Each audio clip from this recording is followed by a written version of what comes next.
Hello friends, welcome back to cookie to kitchen. இன்றைக்கி நம்ம cookie to கிச்சனில் பார்க்க போகிற ரெசிபி என்னென்னு பார்த்தீங்கன்னா, ரொம்ப ஈஸியான மெத்தடில் மட்டன் குழம்பு எப்படி செய்கிறதுன்றதை பார்க்க போகிறோம். இந்த மட்டன் குழம்பு செட்டிநாடு ஸ்டைலில் செய்ய போகிறோம்.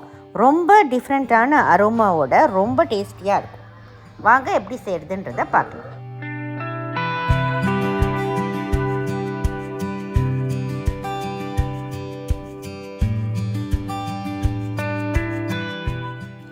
இந்த குழம்பை நம்ம ப்ரெஷர் குக்கரில் செய்ய போகிறோம். ஸோ 2 டேபிள் ஸ்பூன் எண்ணெய் சேர்த்துக்கோங்க. எண்ணெய் நல்லா சூடான பிறகு வாசனை சாமான்களை போட்டு தாளிச்சிக்கலாம். 4 கிராம்பு, 1/2 டீஸ்பூன் சோம்பு, பிரிஞ்சி இலை, ஒரு பட்டை, ஒரு சின்ன துண்டு கல்பாசி, 1 ஸ்டார் அன்னீஸ். இப்போ இதை மீடியம் ஃப்ளேமில் வச்சு நல்லா செவக்க விடுங்க. இப்போது இந்த வாசனை ஜாமான் நல்லா செவந்ததுக்கப்புறமா சின்ன வெங்காயத்தை ஒரு 1/2 கப் அளவுக்கு மெலிசாக வெட்டி சேர்த்துக்கோங்க. கூடவே கொஞ்சம் கறிவேப்பிலை இலையும் போட்டுக்கோங்க.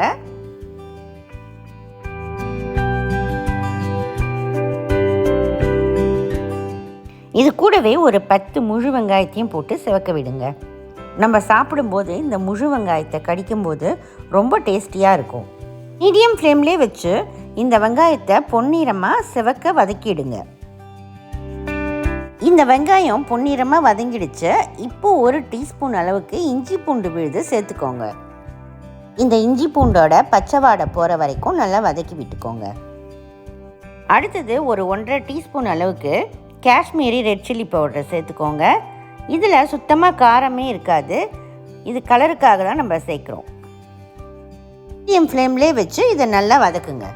அடுத்தது ஒரு 2 தக்காளி பழத்தை நல்லா மிக்சரில் போட்டு பியூரிவாக அரைச்சி இதில் சேர்த்துக்கோங்க.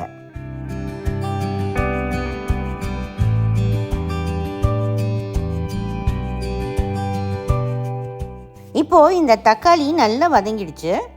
அடுத்தது நம்ம மசாலா பவுடர்ஸ் எல்லாம் சேர்த்துக்கலாம். 3 டீஸ்பூன் குழம்புத்தூள் சேர்த்துக்கோங்க. நல்லா மிக்ஸ் பண்ணிக்கோங்க. பார்த்திங்கன்னா இது நல்லா வதங்கி எண்ணெய் பிரிஞ்சு வந்திருக்கு. இப்போ இந்த ஸ்டேஜில் நம்ம கழுவி சுத்தம் பண்ணி வச்சுருக்க 500 கிராம் 1/2 கிலோ மட்டனை சேர்த்துடலாம். இப்போ இந்த மட்டனை இந்த மசாலாவோட நல்லா பிரட்டி விடுங்க. அப்போ தான் மட்டனில் நல்லா காரம் ஏறி நல்லா டேஸ்டியாக இருக்கும். இப்போ இந்த மட்டன் குழம்புக்கு தேவையான உப்பு சேர்த்துக்கலாம். இப்போ பாருங்கள், மட்டன் நல்லா வதங்கி இந்த அளவுக்கு வந்ததுக்கப்புறமா நம்ம தண்ணியை சேர்க்கலாம். ரொம்ப தண்ணி சேர்க்க வேணாம், குழம்பு அப்புறம் ரொம்ப தண்ணி ஆகிடும். மட்டன் மூழ்கிற அளவுக்கு நீங்கள் தண்ணி சேர்த்துக்கோங்க. ஒரு தடவை நல்லா எல்லாத்தையும் மிக்ஸ் பண்ணி விட்டுட்டு இதை நல்லா கொதிக்க விடுங்க. இந்த குழம்பு கொதிச்சிட்டு இருக்கிற நேரம் நம்ம ஒரு பேஸ்ட் தயார் பண்ணிடலாம். அதுக்கு 1 டீஸ்பூன் கசகசா எடுத்துக்கோங்க. கொதிக்கிற தண்ணியை அதில் ஊற்றி நல்லா ஊற வைங்க. அதுக்கப்புறம் ஒரு 4 உருளைக்கிழங்கு தோலை சீவிட்டு அதை நல்லா பெரிய துண்டுங்களாக கட் பண்ணி இந்த குழம்புல சேர்த்துக்கலாம். இப்போது அந்த ஊற வச்ச கசகசாவையும் ஒரு 5 முந்திரி பருப்பையும் ஒரு மிக்சர் ஜாரில் சேர்த்து ஒரு பேஸ்ட்டாக அரைச்சி எடுத்துக்கோங்க.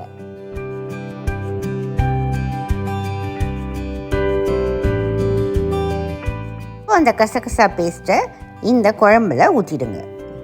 இப்போது இது எல்லாத்தையும் நல்லா ஒரு தடவை கலந்து விட்டுட்டு நல்லா கொதிக்க விடுங்க. அதுக்கப்புறம் நம்ம மூடி போட்டு வேக வைக்கலாம். ஒரு 4 விசில் வர வரைக்கும் வேக விடுங்க. அதுக்கப்புறம் நம்ம திறந்து பார்க்கலாம். 4 விசில் முடிஞ்சு ப்ரெஷர் நல்லா ரிலீஸ் ஆகிடுச்சு. இப்போ நம்ம இதை திறந்து பார்க்கலாம்.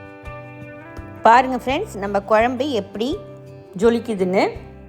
நம்ம பெருசாக கட் பண்ணி போட்ட உருளைக்கிழங்கும் மட்டனும் சூப்பராக வெந்து வந்திருக்கு பாருங்கள். இந்த குழம்புல நீங்கள் உருளைக்கிழங்குக்கு பதிலாக முருங்கைக்காய், கத்திரிக்காய் கூட போட்டு பண்ணலாம். ரொம்ப நல்லாயிருக்கும்.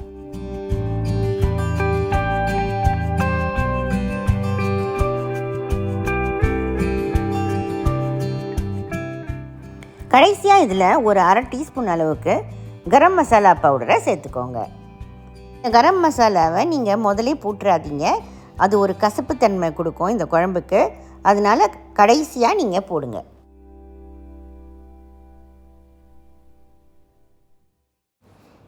கொஞ்சம் மல்லித்தழையையும் கருவேப்பிலை இலையையும் கிள்ளி போட்டு அடுப்பை ஆஃப் பண்ணிவிடுங்க. அவ்வளோதான், நம்மளுடைய சூப்பரான செட்டிநாடு மட்டன் குழம்பு ரெடி. இதே மாதிரி அளவுகளோட நீங்களும் செய்து பாருங்கள் ஃப்ரெண்ட்ஸ். உங்கள் எல்லாருக்கும் ரொம்ப பிடிக்கும். வீடியோ பிடிச்சிருந்தா குக்கி டூ கிச்சனுக்கு மறக்காமல் சப்ஸ்கிரைப் பண்ணுங்கள், லைக் பண்ணுங்கள், ஷேர் பண்ணுங்கள், கமெண்ட்டும் பண்ணுங்கள். நம்ம அடுத்த வீடியோவில் ஒரு புது ரெசிபியோடு நான் உங்களை சந்திக்கிறேன். அதுவரை பை பாய். சமைப்போம், ருசிப்போம். பாய்.